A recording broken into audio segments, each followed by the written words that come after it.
Assalamualaikum warahmatullahi wabarakatuh. Salam sejahtera untuk kita semua.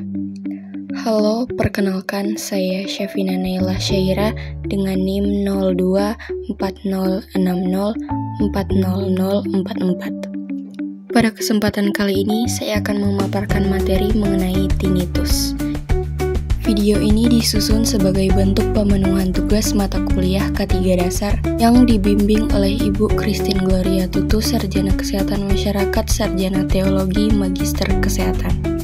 Baiklah, langsung saja kita masuk ke penjelasannya. Definisi tinnitus.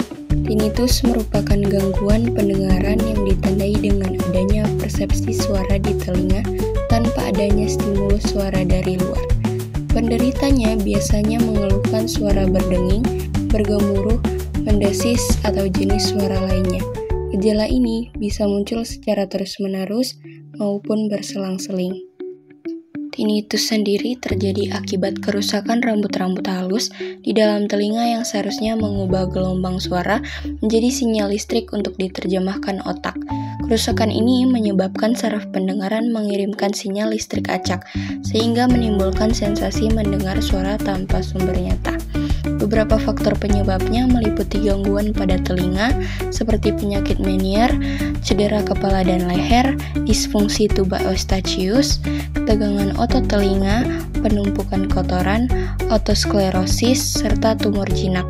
Selain itu, tinnitus juga dapat dipicu oleh gangguan pembuluh darah seperti penyempitan atau tekanan tumor pada pembuluh darah, serta efek samping dari obat-obatan tertentu seperti antibiotik, obat kanker, dan diuretik. Faktor-faktor resiko tinnitus akibat kerja. Yang pertama, paparan suara berlebih di atas 85 desibel. Kedua, durasi paparan kebisingan yang lama. Ketiga, kurangnya alat pelindung diri seperti earplug atau earmuff.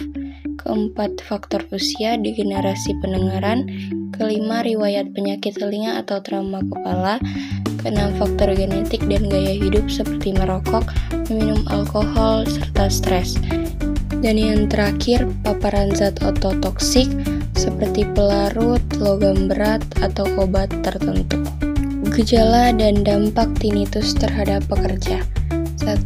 Gejala tinnitus. Yang pertama, bunyi berdenging, mendesis, mendengung, atau bersiul. Suara bisa konstan atau datang pergi. Dan yang terakhir, gangguan pendengaran, tidur, konsentrasi, dan sensasi telinga penuh.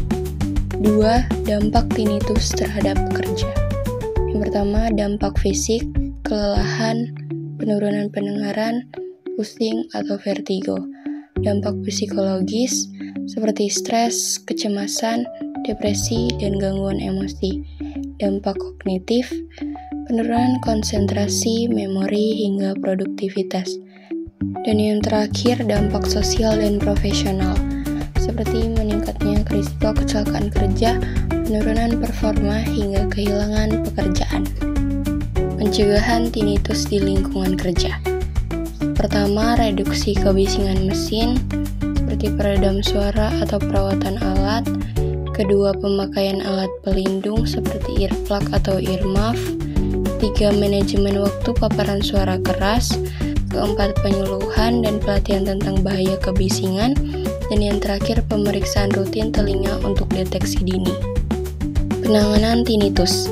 Penanganan tinnitus sendiri bisa dilakukan dengan pertama, obat-obatan seperti antidepresan dan obat penenang untuk mengurangi kecemasan. Kedua, terapi suara menggunakan white noise atau masker tinnitus. Ketiga, melakukan CBT untuk mengelola stres dan respons terhadap tinnitus. Keempat, menggunakan alat bantu dengar untuk membantu jika ada gangguan pendengaran. Kelima, relaksasi seperti meditasi, yoga, biofeedback. Keenam, alternatif seperti akupuntur dan suplemen. Dan yang terakhir, perawatan telinga dengan menghindari suara keras dan menjaga kebersihan telinga.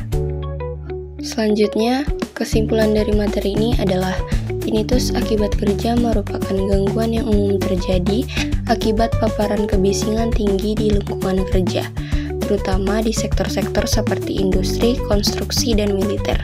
Untuk mencegah kondisi ini, langkah-langkah seperti pengendalian sumber kebisingan, penggunaan alat pelindung diri, serta rotasi kerja sangatlah penting. Meskipun tinnitus belum memiliki pengobatan permanen, pencegahan yang efektif dan pengelolaan yang tepat dapat mengurangi dampaknya secara signifikan. Baiklah, itulah pemaparan materi singkat dari saya. Lebih dan kurangnya saya mohon maaf. Wassalamualaikum warahmatullahi wabarakatuh.